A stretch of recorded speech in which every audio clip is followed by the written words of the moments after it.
Bismillahirrahmanirrahim. Assalamualaikum warahmatullahi wabarakatuh.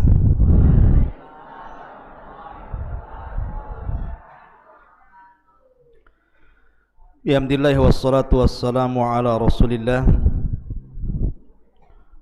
wa ala alihi wa sahbihi wa mawalah wa la hawla wa la quwata illa billahi wa ba'du. Hadirin dan hadirat, santri, ikhwan dan akhwat yang dimuliakan Allah Subhanahu wa taala. Alhamdulillah di malam hari ini kembali kita bisa duduk untuk berthalabul ilmi di Masjid Jabal Uhud. Salawat dan salam kita hadiahkan kepada Rasul kita, Nabi kita Muhammad sallallahu alaihi wa ala alihi wasallam.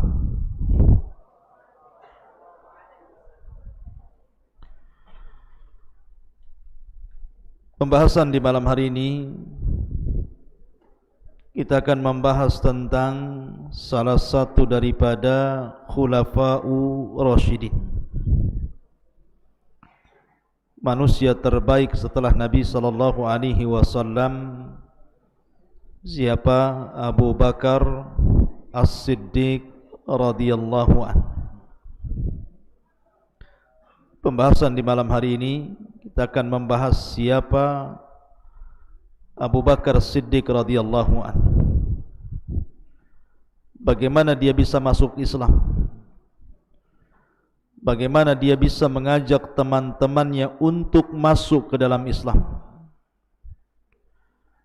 Bagaimana dia bisa hijrah bersama Nabi sallallahu alaihi wasallam, dan apa sepak terjang Abu Bakar dalam Islam, baik di Mekah atau setelah hijrah Nabi sallallahu alaihi wasallam sampai menjadi khalifah dan memerangi orang-orang murtad dan sampai wafatnya beliau. Bagaimana kisahnya? Ini yang kita akan kisahkan di malam hari ini. Abu Bakar Siddiq radhiyallahu an, namanya bukan Abu Bakar, tapi namanya Abdullah ibnu Uthman ibn Amir al-Kuhafa. Abdullah ibn Uthman ibn Amir al-Kuhafa At-Taimi, dari Bani Taim. Karena khulafa'ur rasyidin ini berbeda-beda kabilah. Abu Bakar dari Bani Taim, Umar dari Bani Adi, kemudian Uthman dari Bani Umayyah, kemudian Ali dari Bani Hashim, walaupun semuanya di bawah naungan kabilah Quraisy.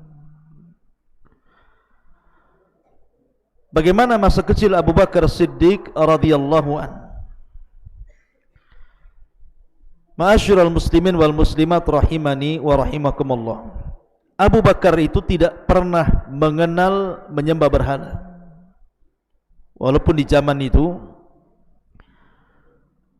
agama orang-orang musyrik Arab Quraisy itu mereka penyembah berhala.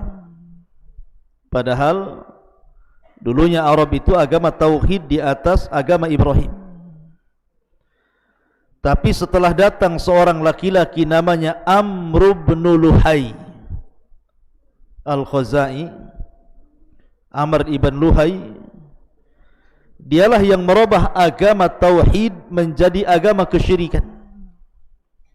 Amr ibn Luhai inilah yang membawa patung dari Syam, dan patung yang dibawanya pertama kali namanya Hubal, yang kemudian diletakkan di Ka'bah. Dialah yang pertama merubah agama Ibrahim menjadi agama penyembah berhala. Amr ibn Luhai al-Khuzai.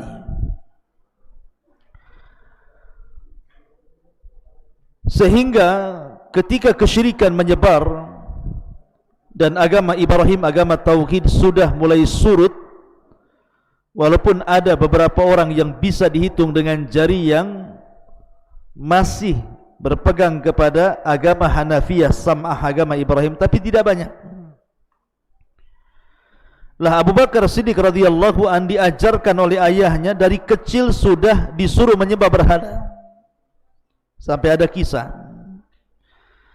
Jadi ayahnya Uthman ibn Amir al-Kuhafa ini memasukkan Abu Bakar dalam sebuah kamar yang isinya berhala semua.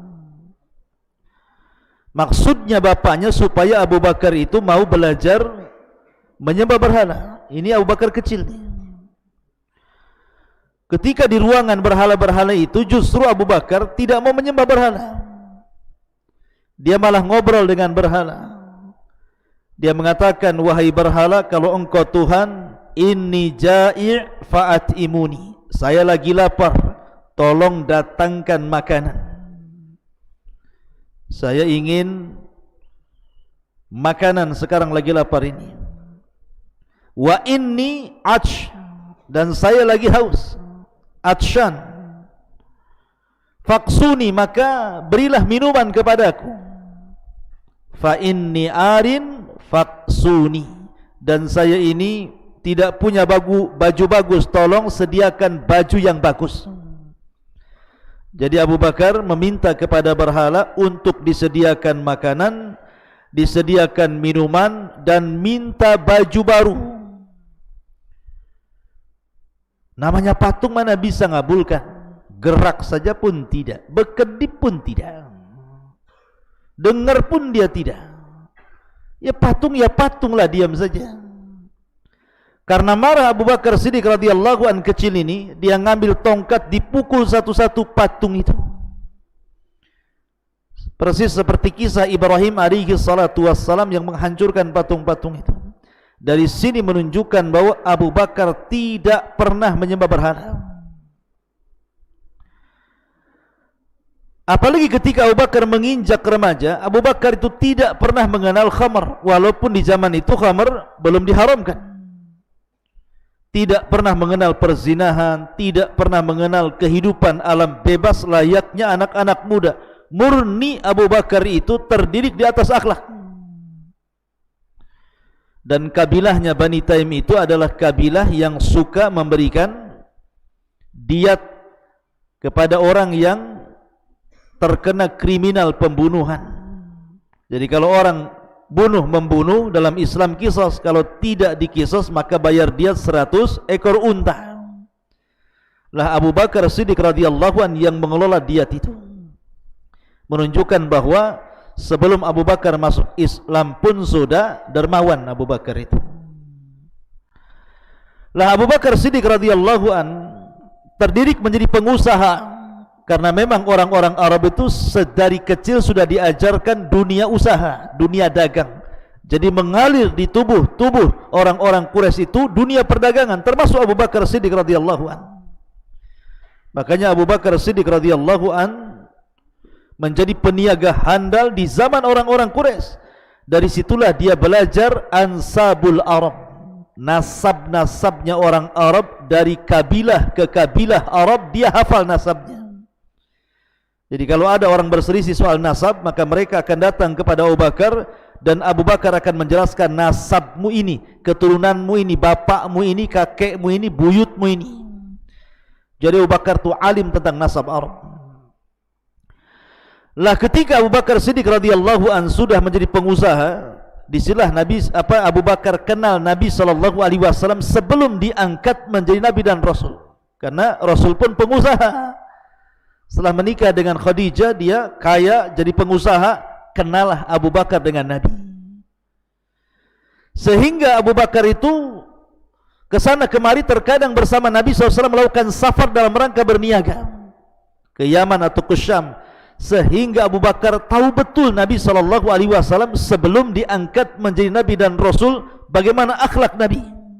Jadi memang Abu Bakar itu sudah berkawan dengan Nabi sebelum Rasul diangkat jadi Nabi. Lah ketika kemudian Nabi SAW betul-betul diangkat menjadi Nabi di usia 40 tahun,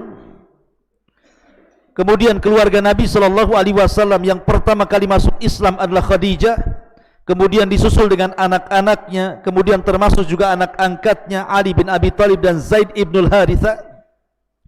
Mulailah Nabi sallallahu alaihi wasallam mengajak Abu Bakar untuk masuk Islam. Ini keistimewaan Abu Bakar. Allah Subhanahu wa taala berfirman, "Walladzi jaa'a bis-sidqi wa saddaqa bihi ulaika humul muttaqun." Dan orang yang datang dengan kebenaran dan juga dia membenarkan, maka mereka lah orang-orang yang bertakwa. Ayat ini turun kepada Abu Bakar. Karena Abu Bakar itu ketika ditawarkan Islam, Abu Bakar tidak pernah ragu. Satu-satunya sahabat yang ketika masuk Islam tidak ada keraguan, hanya Abu Bakar saja. Kalau yang lain itu ragu-ragu, betul ke Muhammad ini Nabi? Jangan-jangan bukan, jangan-jangan iya, jangan-jangan bukan. Nah.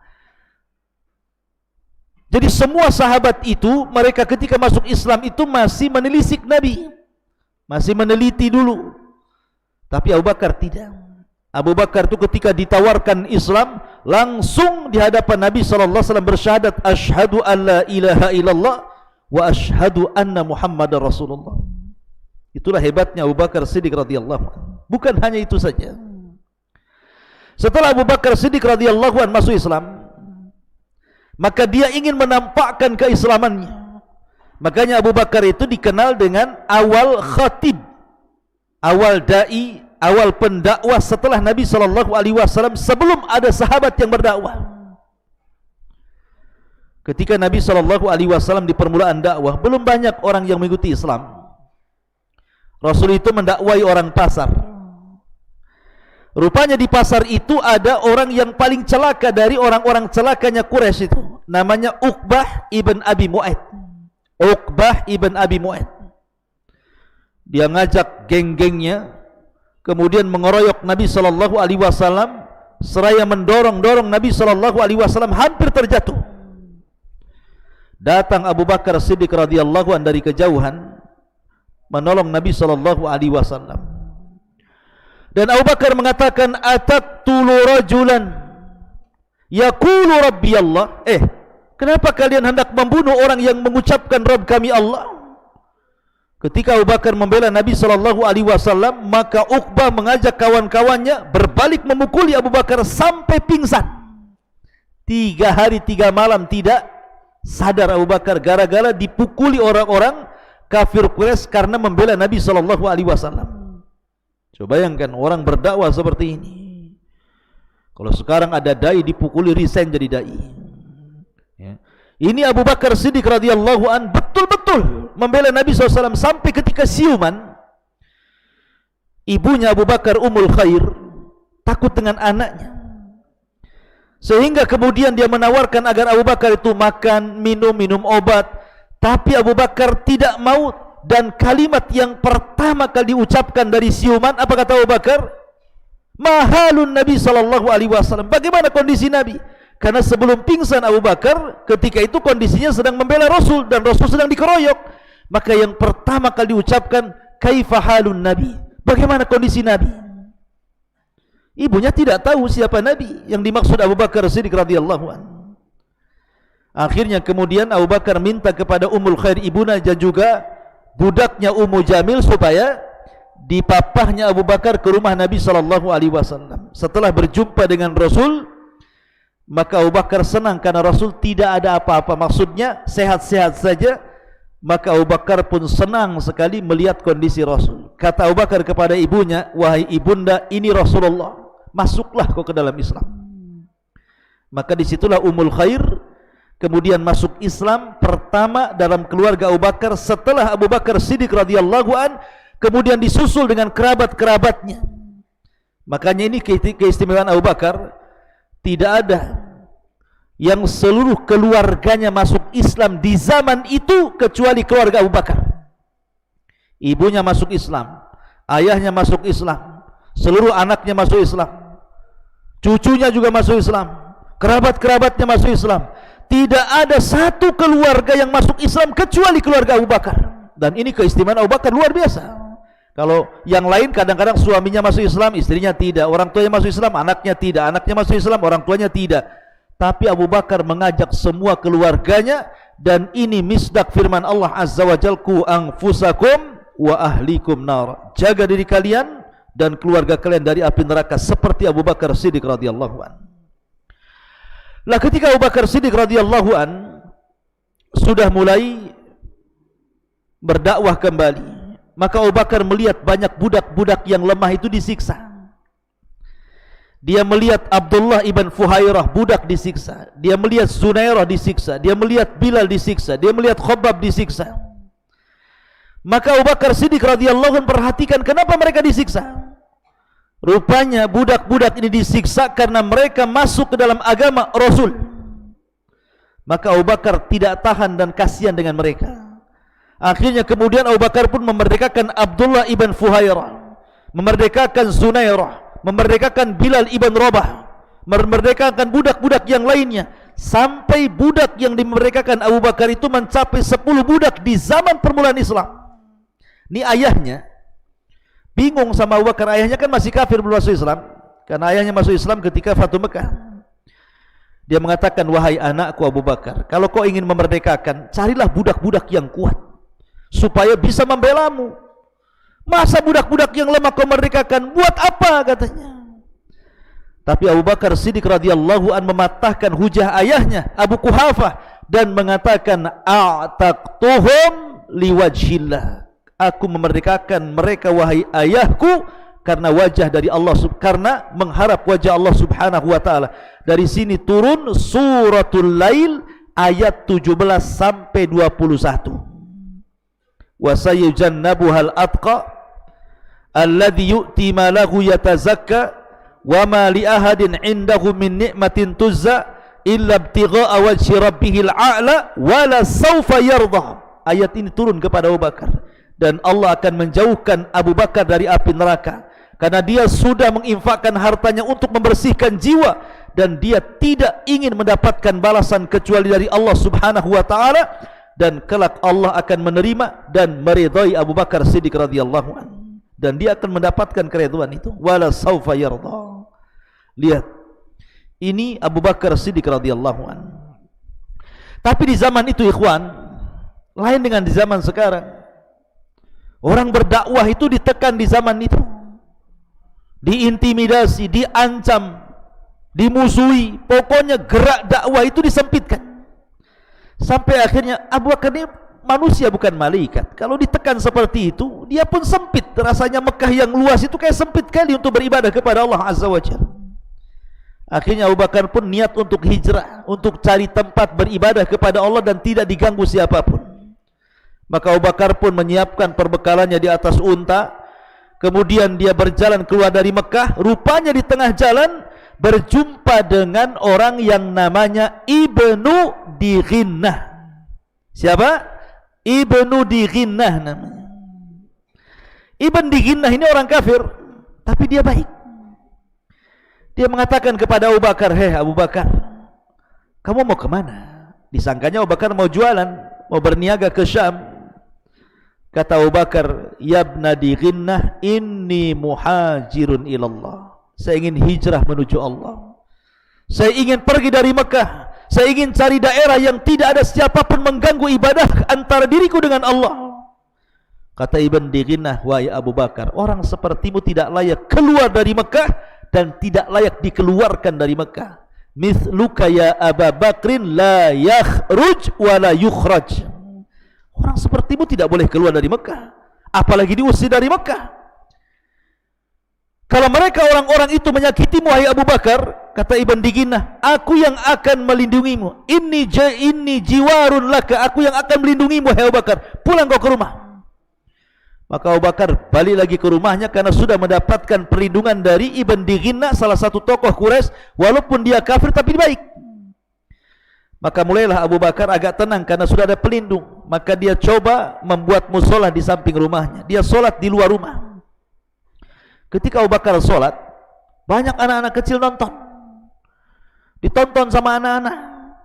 Karena Abu Bakar itu kalau solat suka nangis. Terkadang tangisannya jauh lebih keras dibandingkan bacaannya. Jadi anak-anak nengokin Abu Bakar sholat ini. Habis anak-anak keluar pula mak-maknya itu, nengokin juga gitu kan, Abu Bakar Siddiq sedang sholat itu. Jadi para suami-suami orang-orang Quraisy ini, tokoh-tokoh ini takut kalau seandainya anak-anak mereka dan istri-istri mereka terpengaruh dengan Abu Bakar. Datanglah mereka kepada Ibn Diginna yang melindungi Abu Bakar dan mengatakan, ya Ibn Diginna, bilanglah sama Abu Bakar itu jangan sholat di luar rumah. Nanti anak-anak kami terpengaruh, istri-istri kami terpengaruh. Maka kemudian Ibn Diginna coba ngomong baik-baik sama Abu Bakar, wahai Abu Bakar, tolonglah, orang-orang Quraisy menekan saya, sholatlah dalam rumah, jangan sholat di luar rumah. Kata Abu Bakar, baik, kalau begitu saya akan sholat di dalam rumah. Maka Abu Bakar pun sholat dalam rumah. Hanya selang 10 hari Abu Bakar keluar lagi, sholat di luar lagi, banyak lagi anak-anak mak-mak nengok tuh. Ya. Akhirnya orang-orang musyrik geram lah kan gitu. Datang lagi kepada Ibn Diginna, ya Ibn Diginna, sudahkah kami kasih tahu, suruh Abu Bakar sholat dalam rumah, ngapain dia sholat di luar rumah? Akhirnya kuna Ibn Diginna datang lagi kepada Abu Bakar, merengek-rengek agar Abu Bakar jangan sholat di luar rumah. Tetapi Abu Bakar mengatakan, tidak, saya tetap akan sholat di sini. Maka kata Abu Bakar Siddiq radhiyallahu an, kalau lantaran ini kau berat denganku karena kau sudah memberikan perlindungan kepadaku, aku lepaskan perlindunganmu kepadaku. Kata Ibn Diginna, kalau aku tidak melindungimu, orang-orang itu menyakitimu, lalu siapa yang akan melindungimu?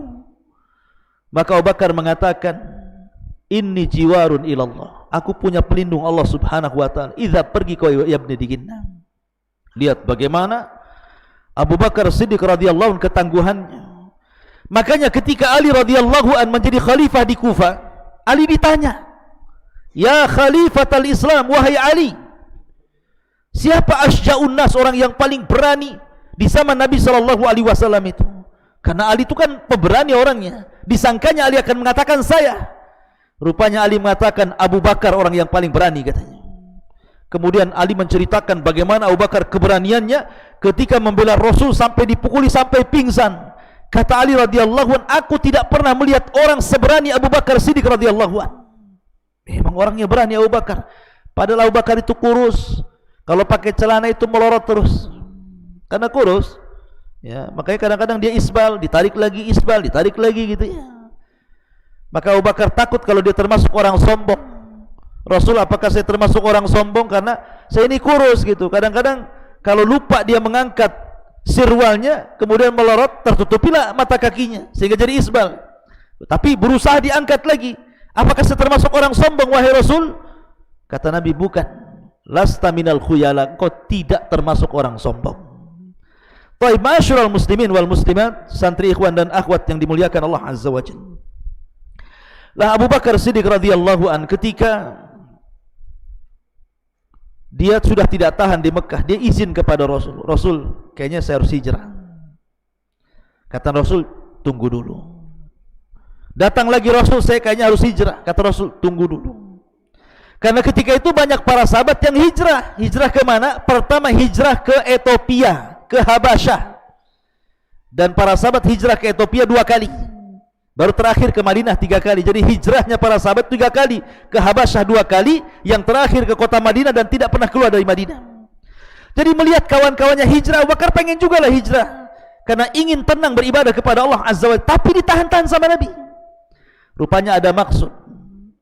Ketika betul-betul Allah Subhanahu wa ta'ala izinkan Nabi SAW untuk hijrah dari Mekah ke Madinah, dan sudah Allah pilihkan kota Madinah tempat hijrah Nabi, tiba-tiba Rasul keluar di siang hari bolong ketika matahari terik panas kering kelontang.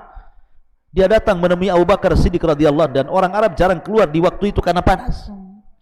Di rumah Abu Bakar itu ada anaknya Abu Bakar, ada Aisyah, ada Asma, masih kecil-kecil.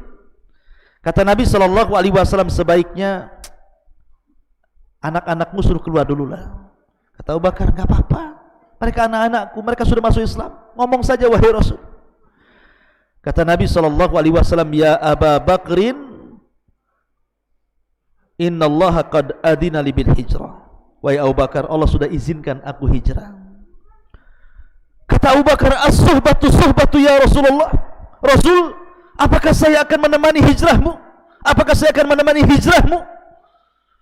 Maka kata Nabi SAW, as-sohbatu ya Abu Bakrin. Ya, kau akan menemani hijrahku, kau akan menemani hijrahku.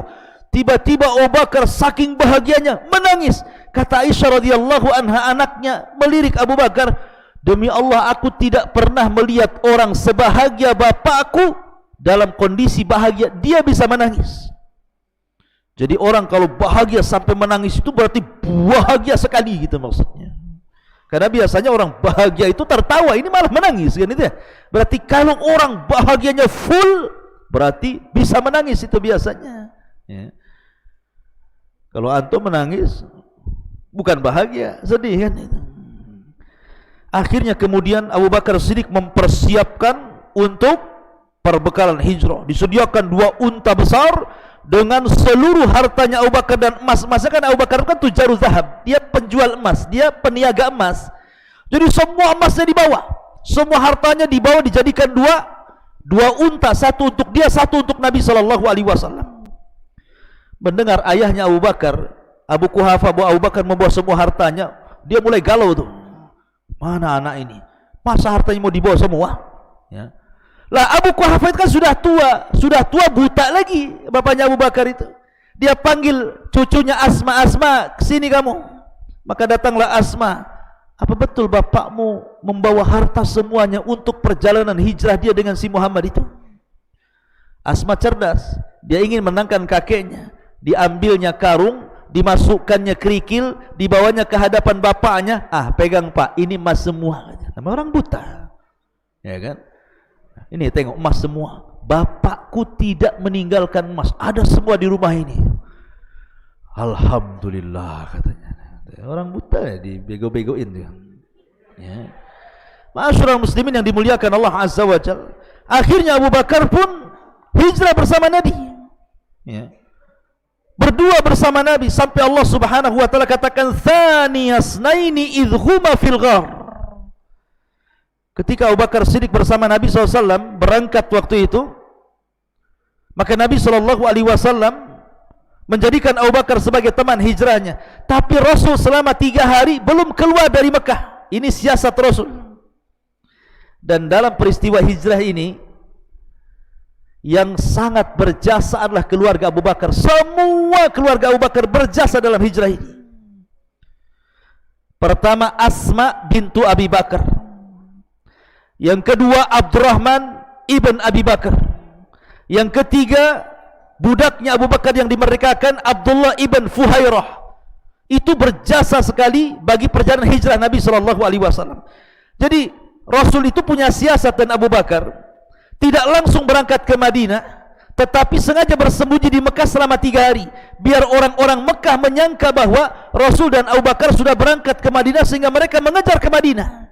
Karena mereka memberikan hadiah besar untuk kepala Nabi dan kepala Abu Bakar Siddiq radhiyallahu an. Akhirnya mereka pun kemudian bersembunyi di gua yang disebut dengan Ghar Athur.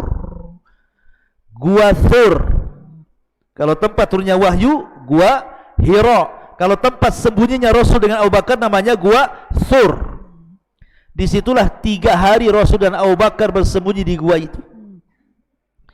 Lah siapa yang kasih makan itu di gua itu coba? Tidak mungkin Abu Bakar keluar cari makan bisa ditangkap, ketahuan. Yang kasih makan anaknya Asma. Asma itu dia menyiapkan perbekalan makanan dari rumahnya setiap hari menuju gua itu untuk kasih makan. Bayangkan bagaimana Asma seorang wanita harus sembunyi-sembunyi, jangan sampai ketahuan. Kalau ketahuan bisa dibunuh, dan akan ketahuan Rasul dan Abu Bakar, sehingga dia mengorbankan jiwanya hanya untuk memberi makan ayah dan juga Nabi SAW. Ini Asma bintu Abu Bakar. Yang kedua Abdurrahman, anaknya Abu Bakar, menjadi informan. Jadi dialah yang kemudian melihat situasi, suasana orang-orang Quraisy itu. Jadi dia ngasih kabar, dia masuk ke Mekah, nanti datang lagi, tadi orang Quraisy itu begini.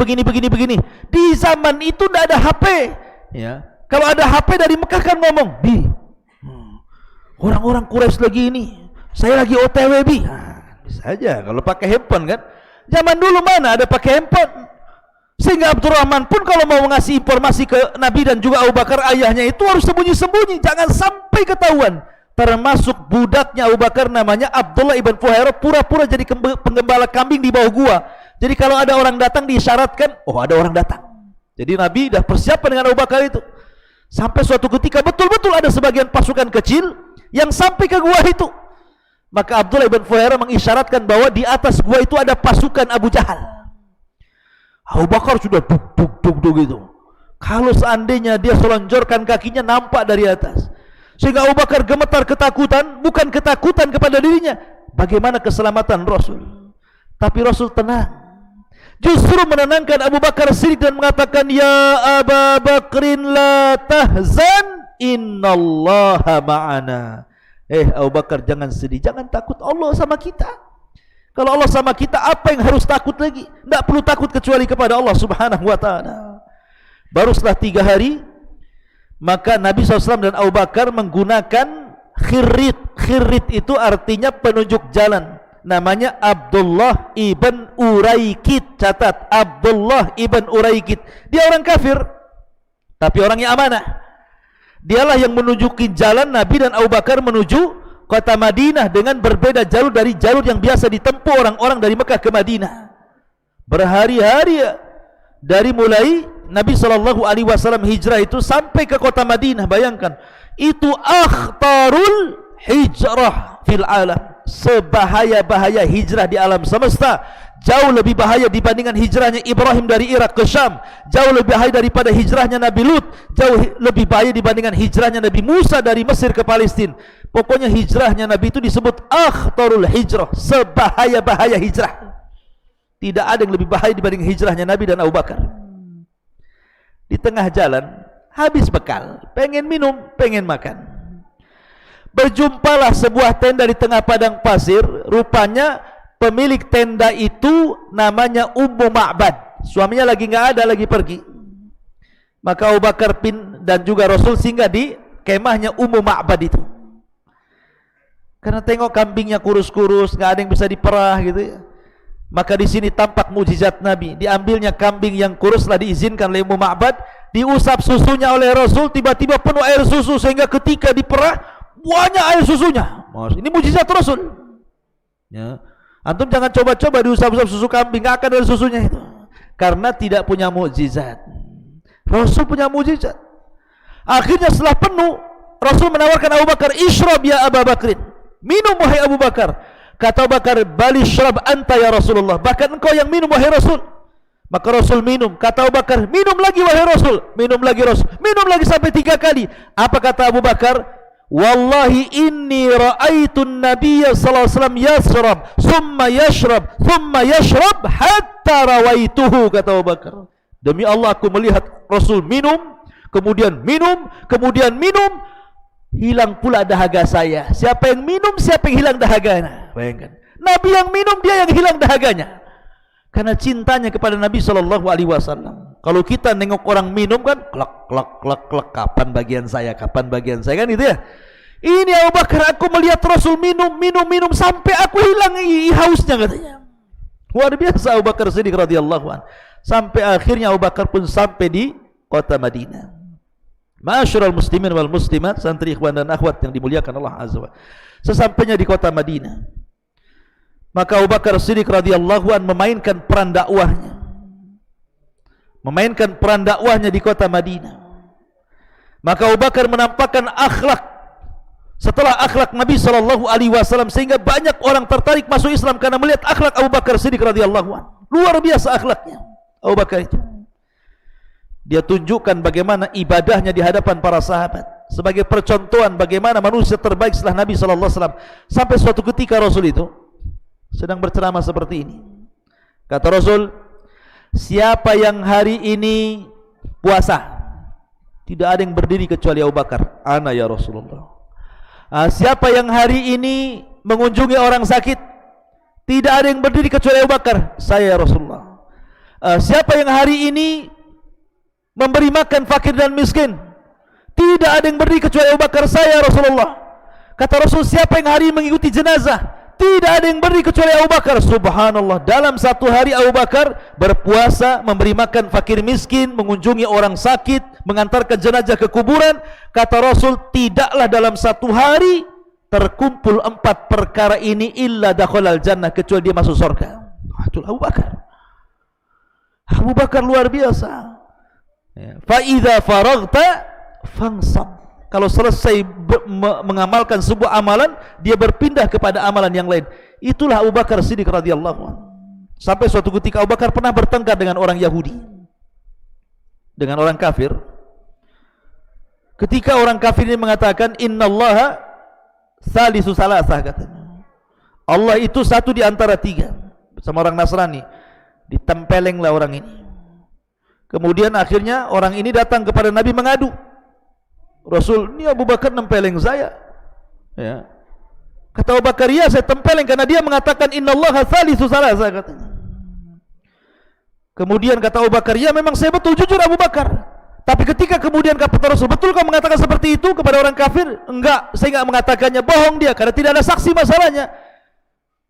Dari situ Abu Bakar merasa dizalimi, tetapi Allah Subhanahu wa taala mendengar kasus ini sehingga Allah turunkan ayat qad sami Allahu qaulal ladzina qalu innallaha tsalitsu tsalatsa.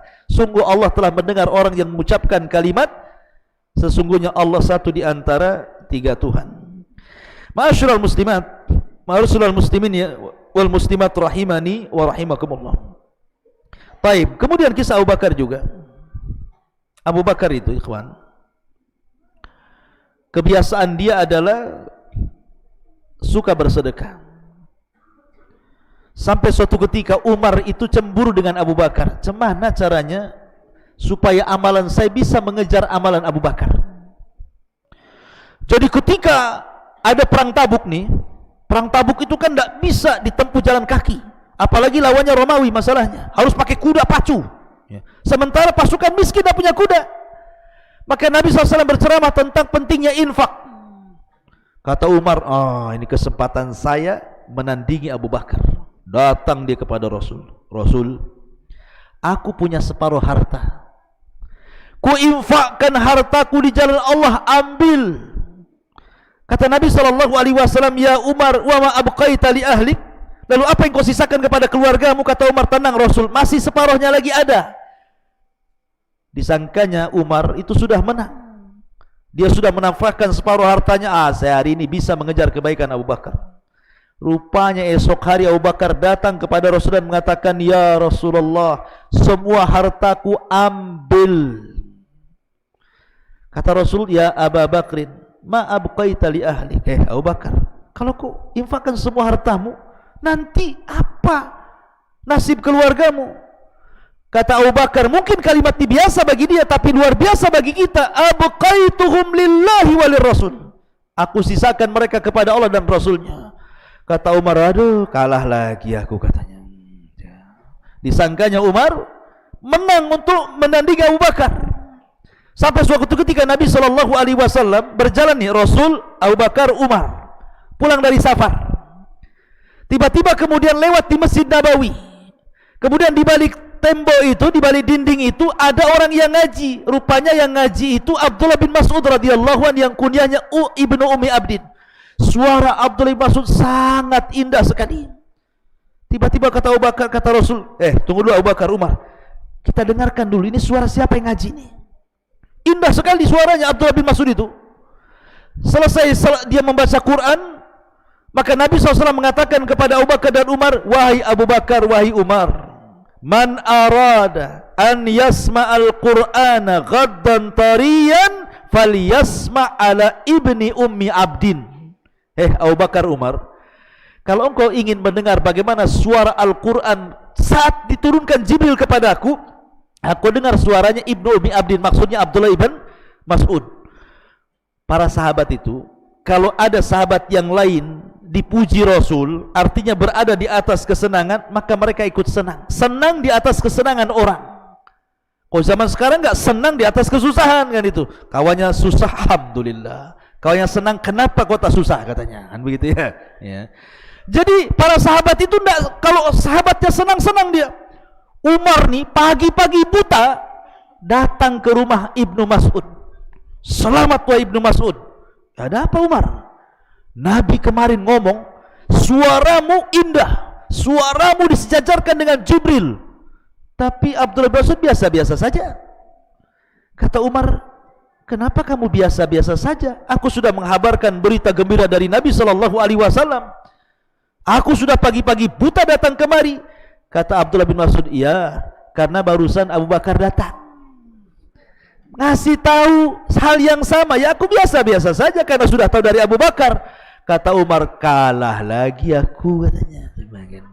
Lihat bagaimana Umar bin Khattab berusaha menandingi Abu Bakar, tidak bisa ya. Makanya kemudian Abu Bakar itu wajar kalau seandainya sahabat satu-satunya yang kalau seandainya kata Rasul keimanan Abu Bakar diletakkan di satu neraca dan keimanan seluruh manusia diletakkan di satu neraca satunya, maka keimanan Abu Bakar jauh lebih berat menjangkau seluruh keimanan manusia setelah Nabi SAW. Ya, karena dari 10 sahabat yang masuk dijanjikan dihabar gembirakan masuk surga, sebagian besar Islam di tangan Abu Bakar. Utsman bin Affan Islam di tangan Abu Bakar. Talha bin Ubaidillah Islam di tangan Abu Bakar. Abu Ubaidah bin Jarrah Islam di tangan Abu Bakar. Abdurrahman bin Auf Islam di tangan Abu Bakar. Utsman bin Mad'un Islam di tangan Abu Bakar. 6 di antara sahabat yang dijanjikan masuk surga semua Islam di tangan Abu Bakar. Abu Bakar Siddiq luar biasa, ngajak orang masuk Islam itu dengan akhlaknya tertarik orang. Ya. Ma'asyiral muslimin wal muslimat rahimani wa rahimakumullah.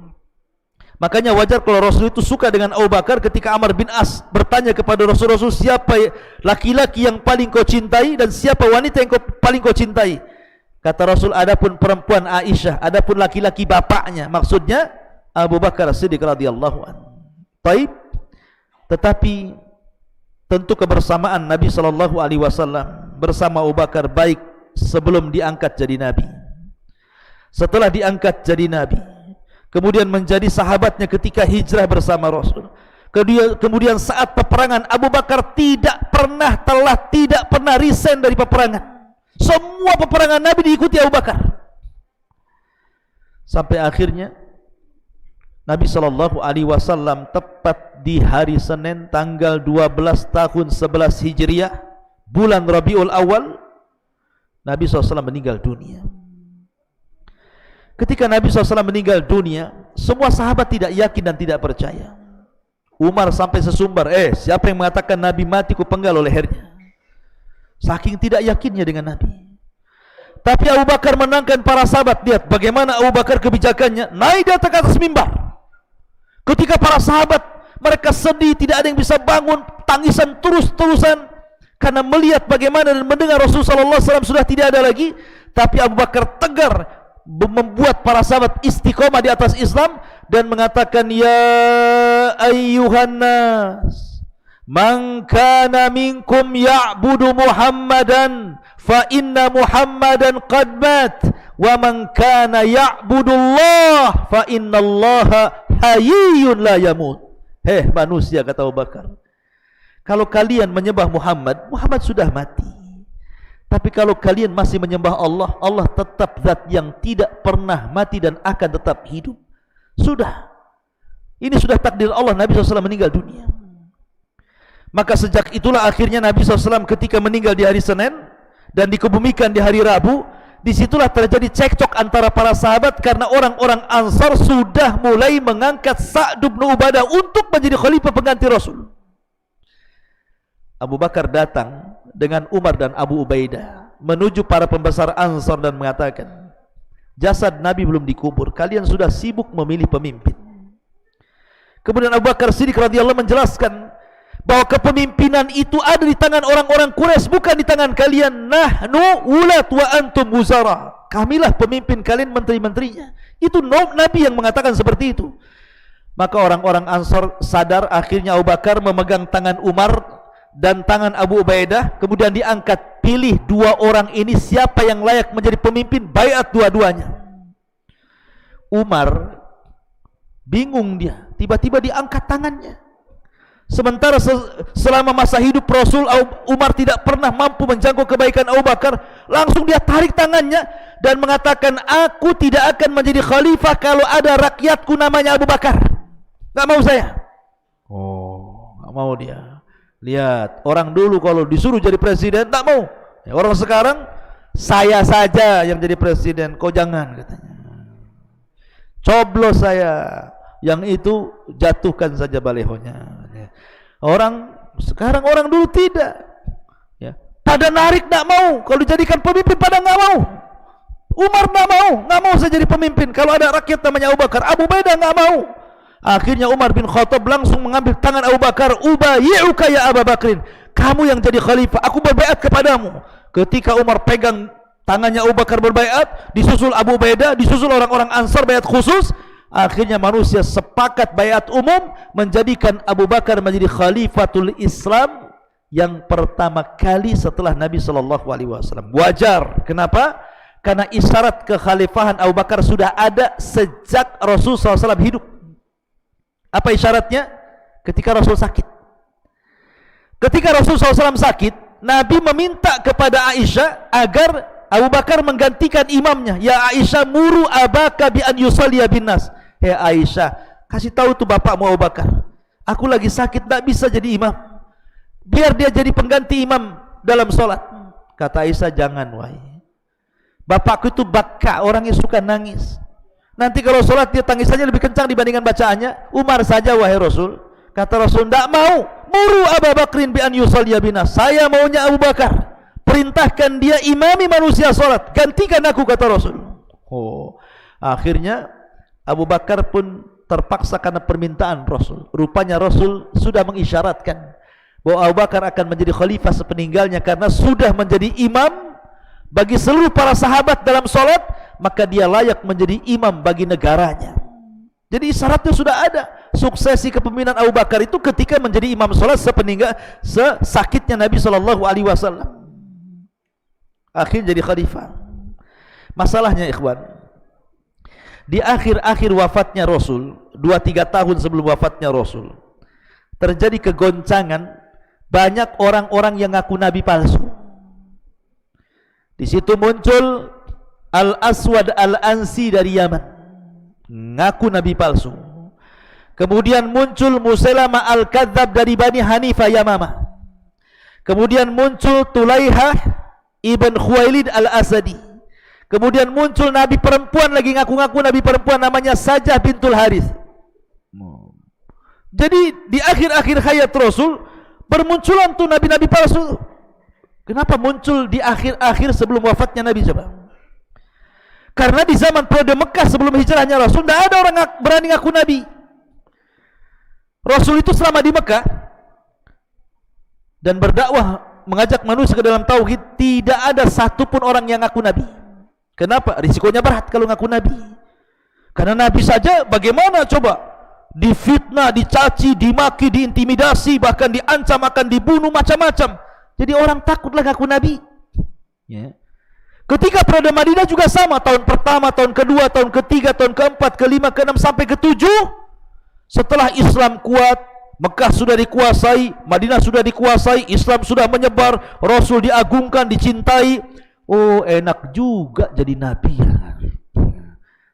Disitulah banyak orang ngaku Nabi. Maka dari arah Yaman, akhirnya muncul Al-Aswad Al-Ansi. Dari arah Jeddah, Yamamah Bani Hanifah, muncul Musailamah Al-Kadzab. Kemudian muncul lagi Tulaiha, muncul lagi Sajah bintul Haris. 4 Nabi palsu muncul di zaman akhir-akhir hayat Nabi SAW. Ketika kekhilafan Abu Bakar, inilah PR-nya Abu Bakar. Abu Bakar itu berkuasa tidak lama, 2 tahun. Tapi tugasnya berat karena harus memerangi orang-orang murtad, karena banyak orang-orang yang ngaku Nabi palsu. Pertama diperangi siapa? Pertama diperangi adalah Al-Aswad Al-Ansi. Mati akhirnya dia di Yaman. Dibunuh oleh siapa? Oleh saudaranya sendiri, oleh istrinya sendiri. Istrinya kan wanita soleha, bekerja sama dengan anak pamannya. Dibunuhnya suaminya karena ngaku Nabi. Kemudian Tulaihah juga sama diperangi, tetapi dia tobat. Jadi ketika pengikutnya kalah, dia berangkat ke lari ke Irak. Kemudian dia tobat masuk Islam dan baik Islamnya. Kemudian juga yang perempuan itu yang ngaku Nabi, namanya Sajah bintul Harith, juga sama, kabilahnya kalah, dia lari, kemudian dia tobat masuk Islam dan baik Islamnya. Yang paling bahaya itu Musailamah Al-Kadzab. Ini Musailamah Al-Kadzab ini paling bahaya, karena pengikutnya banyak. Seluruh Bani Hanifah itu mengikuti Musailamah Al-Kadzab. Bukan karena mereka yakin Musailamah Nabi, tidak. Karena bagi mereka, walaupun pendusta dari Bani Hanifah, lebih mereka cintai daripada orang jujur dari Bani Hashim, katanya. Makanya mereka fanatik kabilah.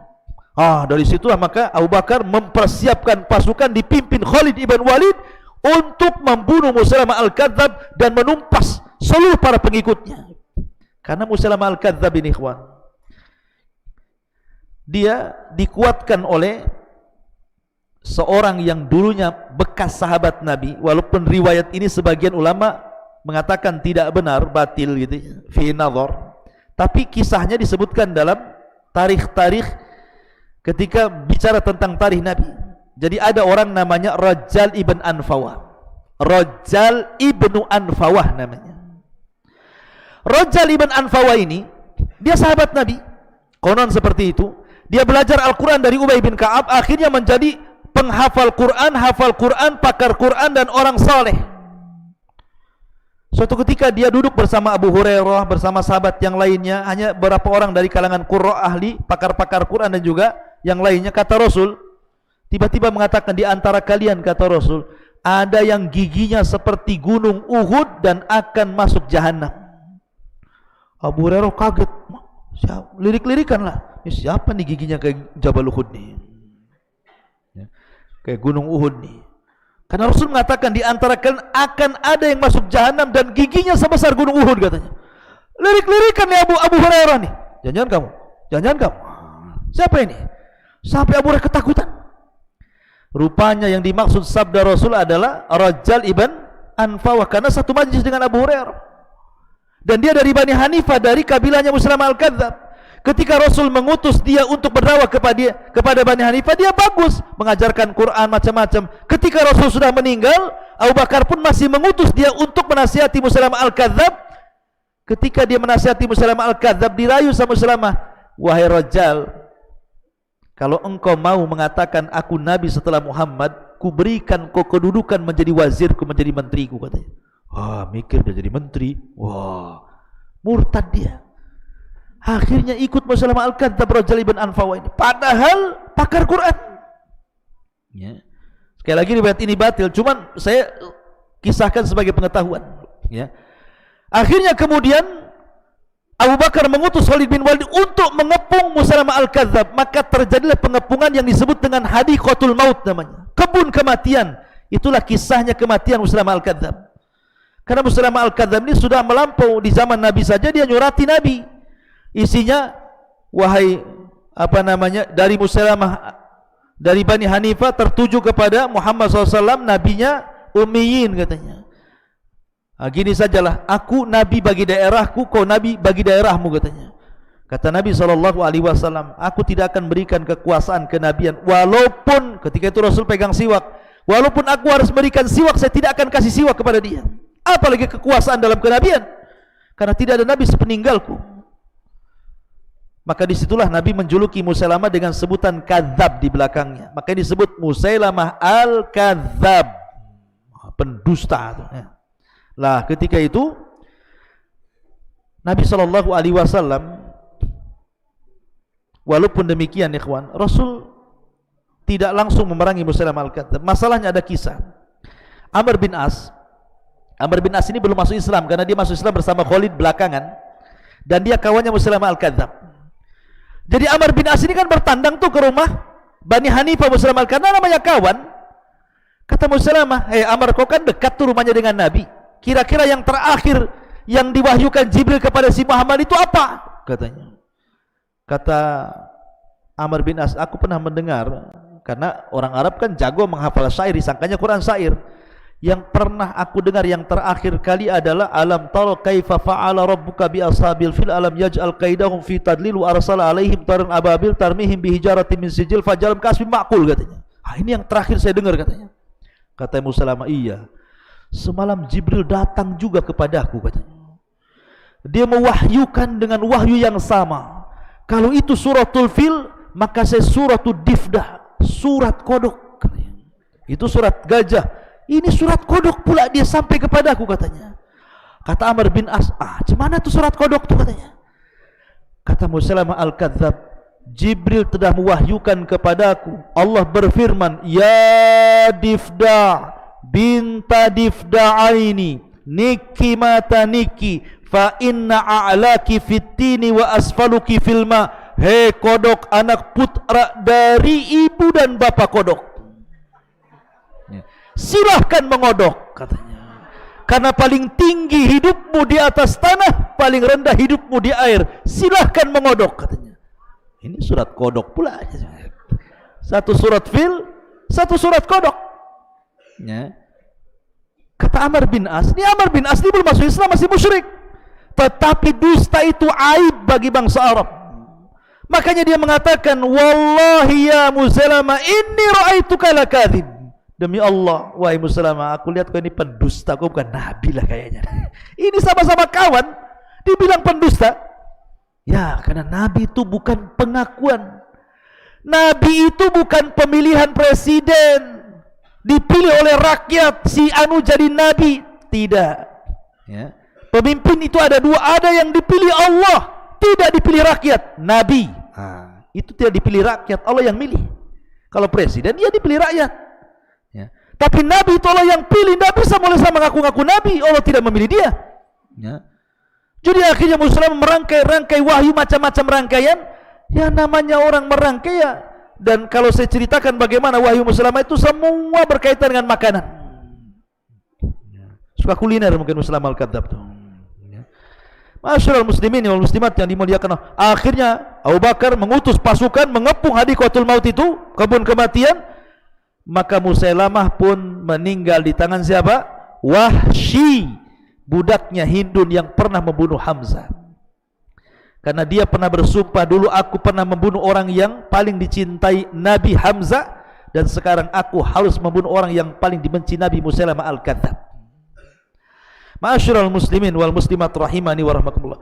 Maka setelah Abu Bakar berhasil memerangi orang yang murtad, para penahan zakat, macam-macam, dan akhirnya mulai melebarkan kekuasaan ke arah Romawi, maka di malam hari, tepatnya hari Senin, Abu Bakar mandi kemudian sakit di tengah malam.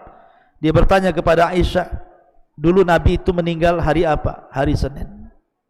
Maka Abu Bakar, saya pun ingin juga meninggal di hari Senin. Dulu Nabi dikafani dengan berapa helai kapan wahai Aisyah? Kata Aisyah, 3 helai kapan. Aku pun tolong nanti kalau sudah mati kasih 3 helai kapan. Dulu Nabi begini. Pokoknya dia ingin meniru Nabi saat kematiannya. Dan Allah kabulkan Abu Bakar meninggal di usia yang sama dengan Nabi, 63 tahun di hari Senin. Dan dia meninggal karena mandi di malam hari untuk tahajud. Dan Abu Bakar pun akhirnya dikubur di samping Nabi SAW. Maka dia kawan Rasul sebelum hijrah, kawan Rasul sebelum Islam, kawan Rasul setelah Islam, kawan Rasul setelah hijrah, kawan Rasul dalam jihad, kawan Rasul di kota Madinah. Maka dia akan menjadi kawan Rasul sampai kuburannya berdekatan, dan tentunya dia pun akan menjadi kawan Rasul fil jannah. Ma'asyiral muslimin wal muslimat rahimani wa rahimakumullah. Inilah sejarah singkat Abu Bakar As-Siddiq radhiyallahu anhu. Subhanakallah bihamdika asyhadu an la ilaha illa anta astaghfiruka wa atubu ilaik. Allah ta'ala. Assalamualaikum warahmatullahi wabarakatuh.